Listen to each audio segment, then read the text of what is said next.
The War for North America. The War for North America. Focus question.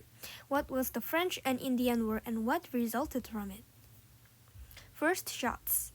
On July 3rd, 1754, colonial and British soldiers in what is now Pennsylvania found themselves in serious trouble. That spring, a 22-year-old officer named George Washington had been sent to Fort Duquesne,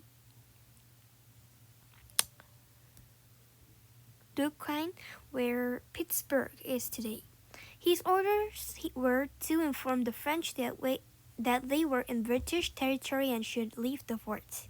Their mission failed, but Washington, along with a group of Seneca people, later launched a surprise attack on a small French force.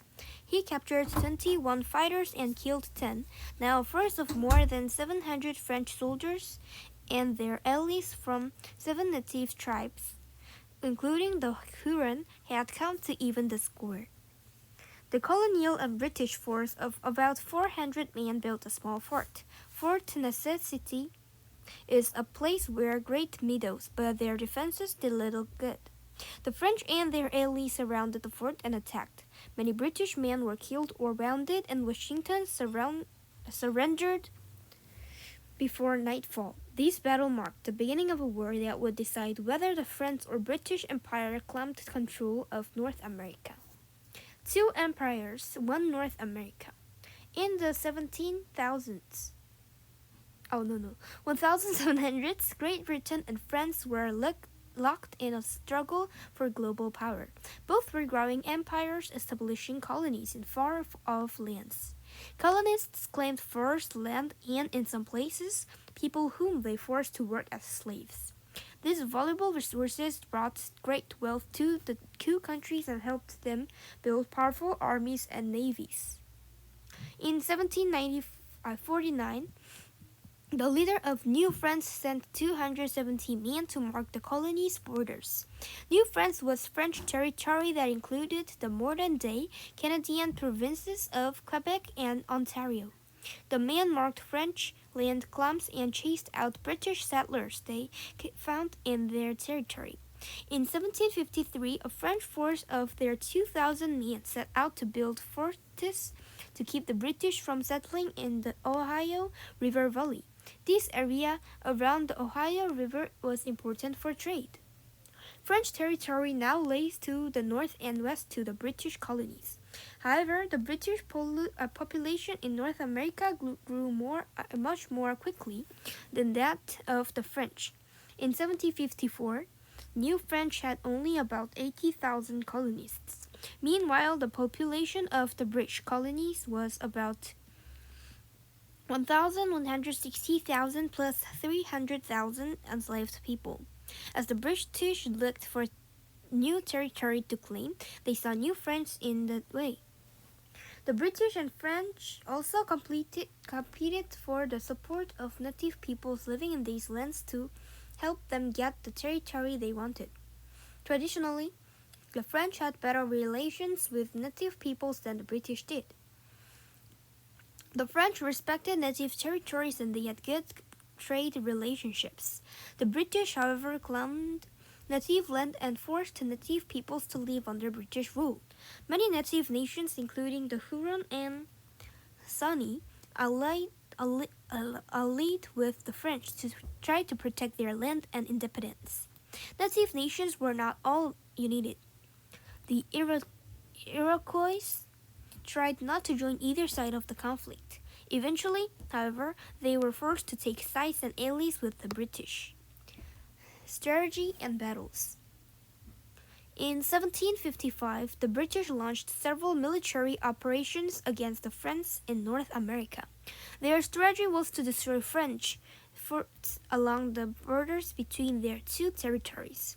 The French and their native allies were very good frontier fighters. They used the forests and broad lands to their advantage.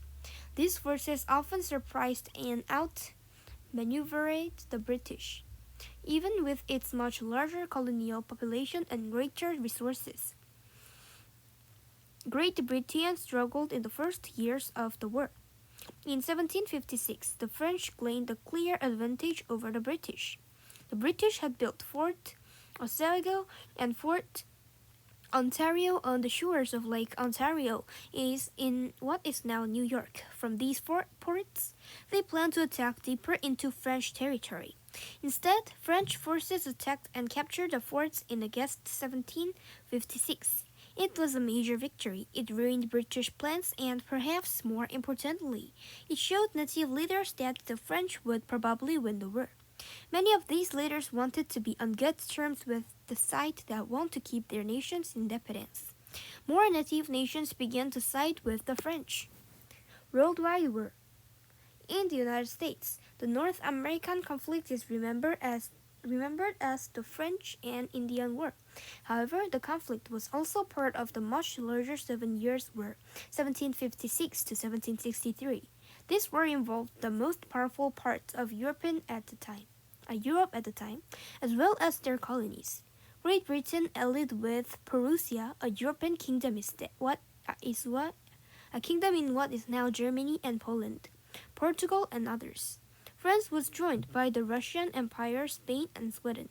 Battles of the Years' War were fought in and around Europe, West Africa, and Philippines, and India, as well as North America. Many historians consider it the First Worldwide War. William Pitt takes charge. In May 1756, the French and British empires officially declared war on each other, marking the beginning of the Seven Years' War, a global conflict between the most powerful European nations and their colonies. Increasingly, these events in Europe had an impact on the fight for North America. William Pitt was a British politician who was devoted to the expansion of the British Empire. Pitt believed that beating the French in North America was key to winning the Seven Years' War. Pitt made several changes that helped boost British fortunes. First, he provided financial support to Prussia, Great Britain's ally against French in the war in Europe. This strategy forced France to keep soldiers and supplies in Europe. Second, he sent more British troops and ships to fight in North America. Finally, Pitt pushed for more money and training for soldiers in the British colonies. Meanwhile, France was struggling to pay for its war efforts. Weapons of war. The flintlock musket was the standard foot soldier's weapon during the French and Indian War. It was difficult to load, and even an experienced shooter could only fire 2 to 3 shots per minute. However, it was accurate to 175 yards, 160 meters, and even farther in good conditions. Long knives called bayonets attached to the guns, making them effective stabbing weapons too. Cannons or artillery were heavy and had to move on rough ground. However, blasts from these big guns could smash the walls of forts and other defenses. They could also fire grape shot, small metal balls that could stop an infantry charge with a deadly spray. In North America, Pitt planned to capture Louisburg, a French fortress on the St. Lawrence River.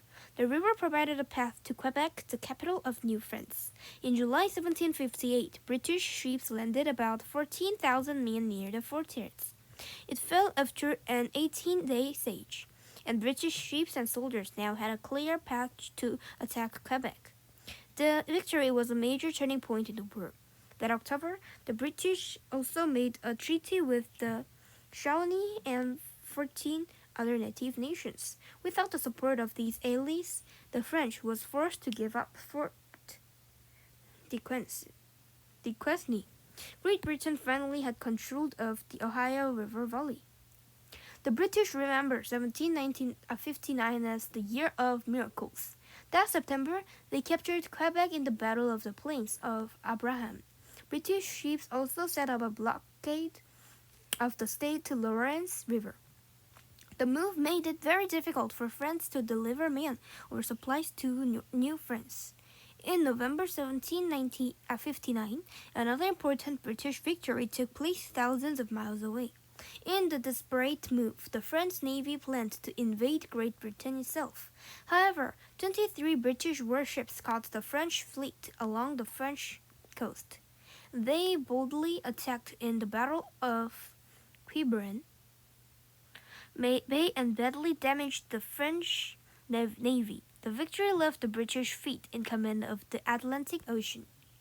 The following year, the British captured Montreal, the last major conquered city in New France. The French and Indian War was over. In 1763, the 7 Years' War also ended, and the Treaty of Paris laid out official peace terms between France and Britain. France gave up its claim to lands in North America, and the British Empire became the main European power there. This ending was disastrous for native nations, including those that had allied with the British. With no other European power standing on its way, the British colonies pushed west farther into native lands. French culture. Though France lost the war, French culture survived in North America. Quebec, which includes the cities of Montreal and Quebec City, is Canada's largest province. French remains the official language there.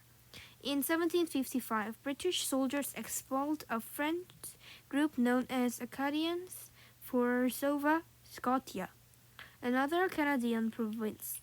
A number of Acadians migrated to Louisiana, where they became known as Cajuns. Cajuns still have their own style of music, food, and culture. Road to Revolution. The 7 Years' War played a key role in shaping North America. Under British rule, New France would go on to become Canada, a country with strong ties to both French and English culture. The war also helped shape the United States. In 1765, Great Britain raised taxes on its North American colonies to help pay off its debts. In an effort to repair relations with native nations, Britain also limited American expansion to the West. These actions angered many colonists. Eventually, in 1775, their protests flared into the American Revolutionary War.